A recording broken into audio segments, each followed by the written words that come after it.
আসসালামু আলাইকুম। কেমন আছেন সবাই? আশা করি সবাই ভালো আছেন। আমরা আলহামদুলিল্লাহ ভালো আছি।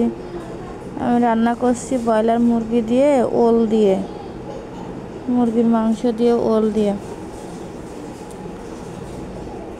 আমাদের পশ্চিমবঙ্গের ওই দিককার মানুষ খুব পছন্দের একটা খাবার, ওল দিয়ে মুরগির মাংস, ওল দিয়ে ইলিশ মাছ। ওল এই সময়ই হয়।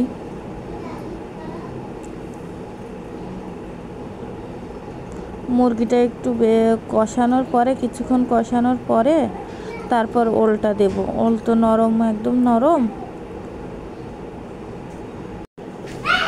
ওলটা দিয়ে একটু কষাবো। অনেকক্ষণ কষানোর পরে কষিয়ে ঝোলের পানি দিয়ে দিব।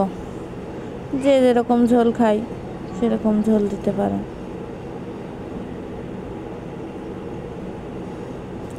ওলগুলো ডুমো ডুমো করে কাটতে হয়, একটু মোটা মোটা করে। ওল তো নরম,